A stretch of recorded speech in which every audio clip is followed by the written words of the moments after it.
La Neoinquisición es un movimiento integrado por personas cargadas de un fervor religioso, fanático, que atacan, persiguen y censuran a aquellos intelectuales o figuras públicas o incluso personas comunes y corrientes que manifiestan opiniones o expresan ideas que no se ajustan a los estándares de pureza ideológica que estos neoinquisidores proponen como los únicos válidos, ¿no es cierto?, para la vida en común. El problema es que la censura es peligrosa en ese sentido.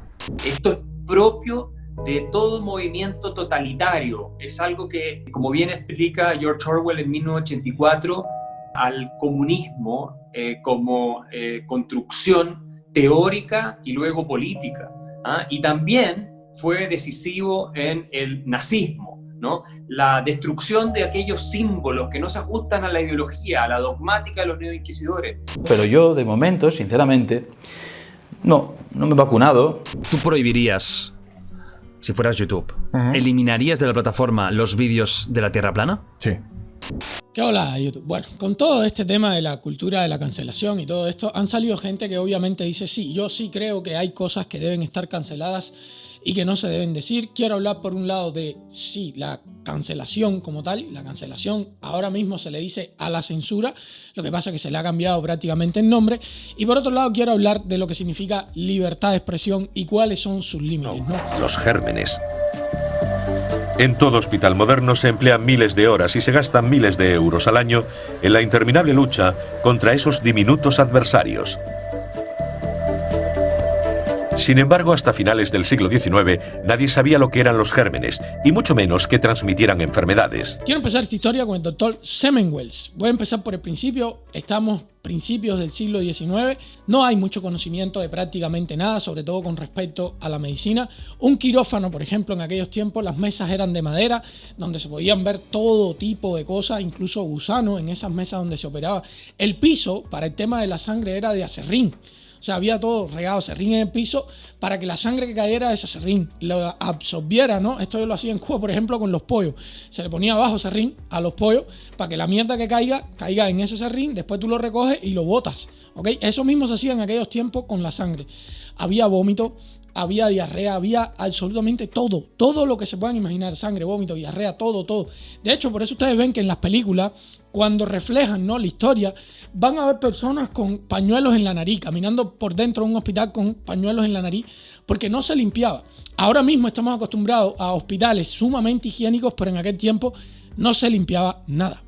Así que llegó el doctor Semmelweis y dijo que lo mejor era lavarse las manos, que había que empezar a lavarse las manos, que había que limpiarse. Porque no crean, si este era el ambiente, los doctores eran tan cochinos como el mismo ambiente que había.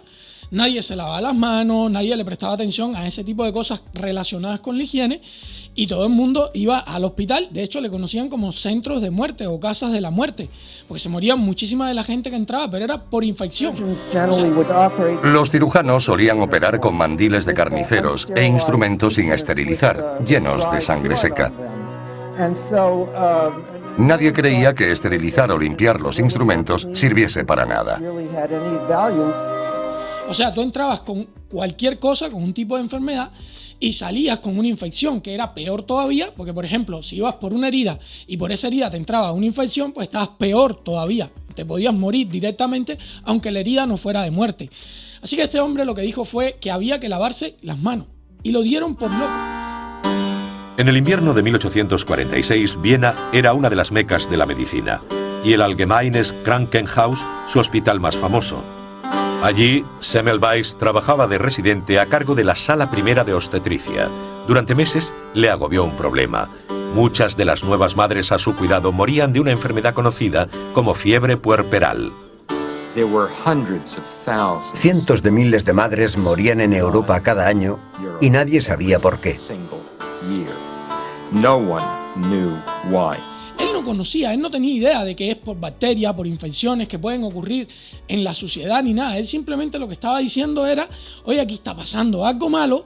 Y bueno, habían unos bichitos microscópicos que la gente no sabía que estaban ahí y que provocan infección. Los mismos doctores no lo sabían. La ciencia no lo conocía en ese tiempo. No entendía por qué había que ser higiénico. Y aunque Semmelweis no sabía nada sobre gérmenes o la teoría de enfermedad por gérmenes, de repente se dio cuenta de que debía existir algún tipo de veneno que fuera el causante. Semmelweis vio claramente lo que estaba pasando.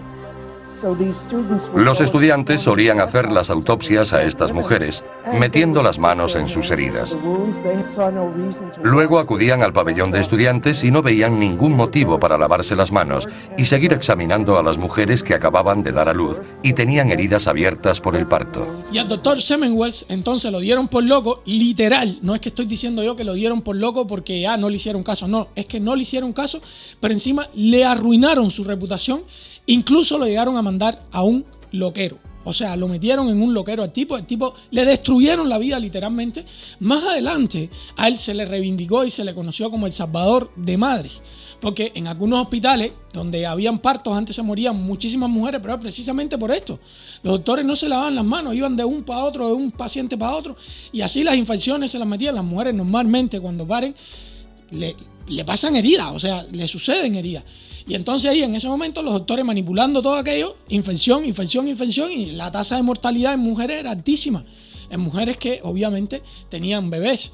Entonces a él se le conoce por eso como el salvador de mujeres.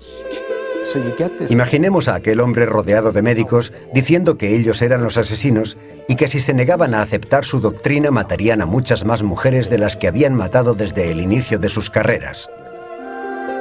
Aquello era inaceptable, así que fue despreciado. ¿Qué es lo que quiero decir con esto? En ese momento la ciencia pues no tenía idea de lo que él estaba diciendo. Lo dieron por loco. No le dijeron, bueno, mira, puede ser nada. No le dieron la más mínima oportunidad. ¿Saben cuántas vidas se hubieran salvado si por lo menos alguien hubiera dicho, vamos a probar, vamos a hacer la prueba, a ver, capaz que este loco tiene razón? Si por lo menos la ciencia hubiera dicho, los científicos, los médicos, los que se creían con la razón absoluta, que eso es lo que quiero hablar aquí, hubieran dicho, oye, vamos a ver, capaz que este tipo tiene razón, vamos a ver.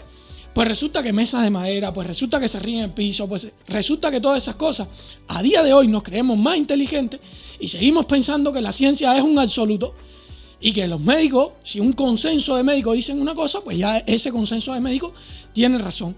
Oye, ¿y las voces disidentes no las podemos escuchar? Como este doctor. No podemos escuchar también a Galileo cuando decía que la Tierra era esférica. No, hay que quemarlo en una hoguera también. No se le puede dar plataforma. Hay algo muy interesante, y esto viene desde Platón. En la República, si ustedes leen la República de Platón, se van a dar cuenta que él está en contra de los artistas. Él lo declara así, no, los artistas aquí no pueden vivir. O sea, hay que echarlos de aquí. Hay que echarlos, desearle buena suerte, pero aquí no pueden vivir los artistas, porque los artistas disocian a la gente. Y casualmente también Fidel en Cuba, por ejemplo, no introdujo el internet ni dejaban entrar canales de ningún otro país. A veces mi esposa me pregunta, ¿tú no viste tal dibujito? ¿Tú no viste tal dibujito?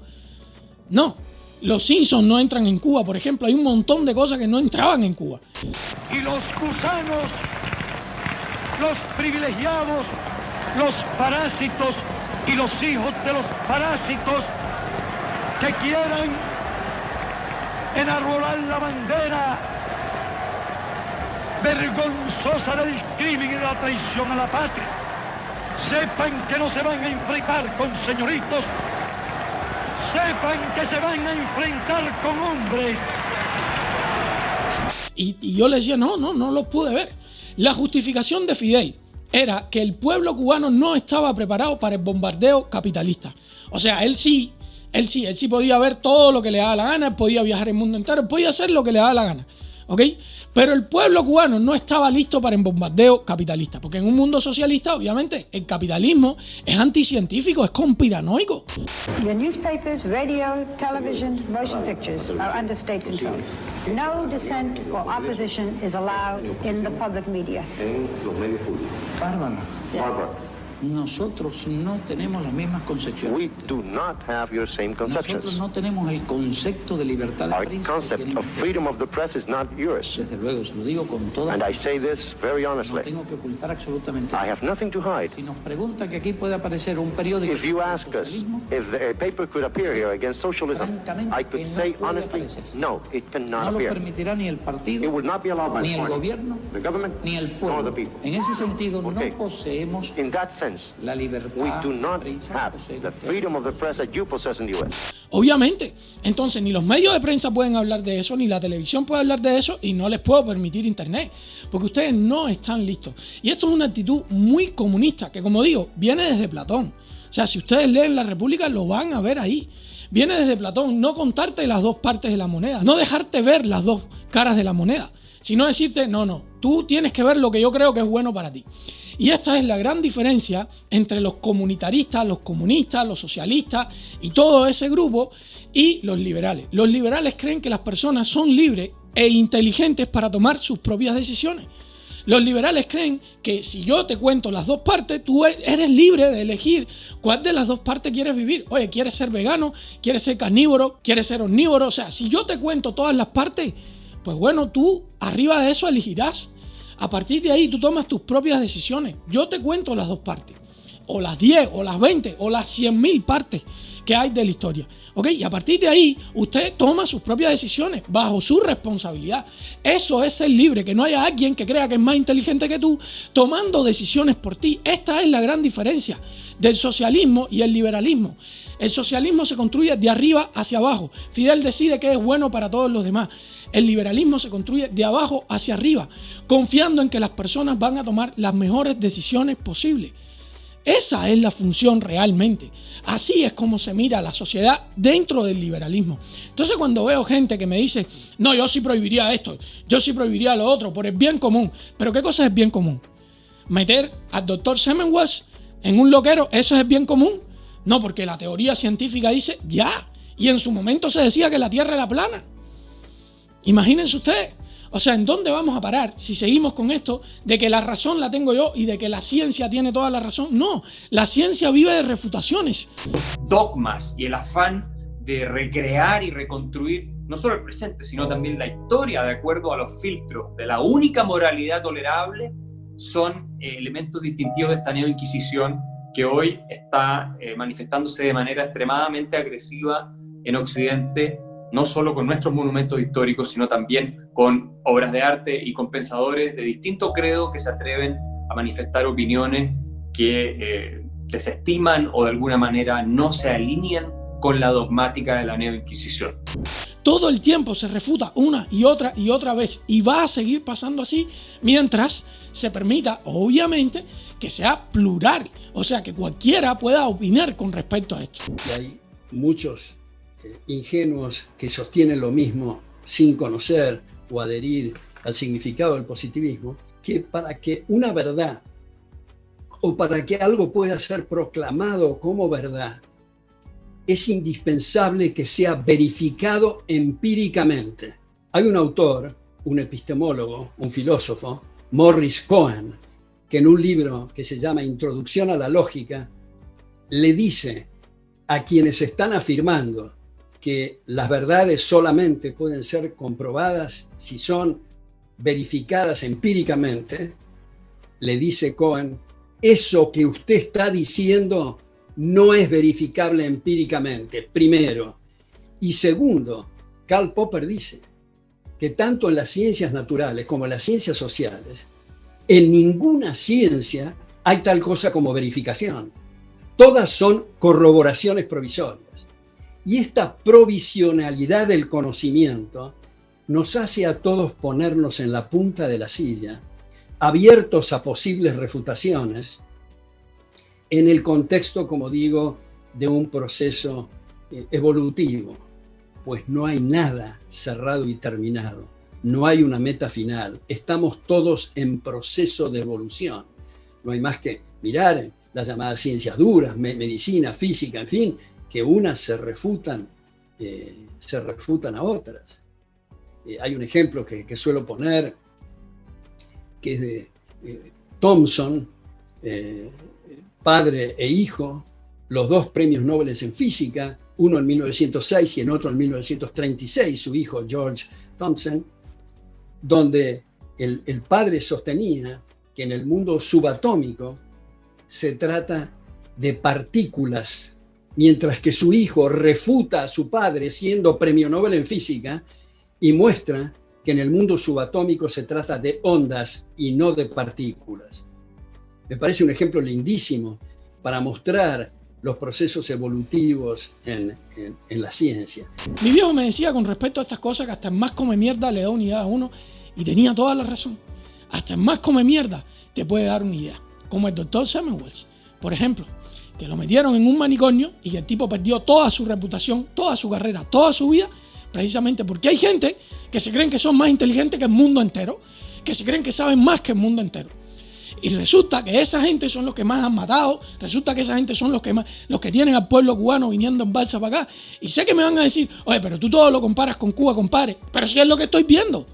Si es lo que estoy viendo, un bulto de gente diciéndome que hay que censurar a otro. Que no. Que la mentira, como único se puede llegar a ella, es a través de la verdad, no de la censura. Entiendan eso ya de una vez. No es que yo lo mezcle todo con Cuba, es que yo vivía en un sistema donde si tú decías que el capitalismo era mejor que el socialismo, pues ya eras una papa podrida. ¿Ustedes saben lo que es eso?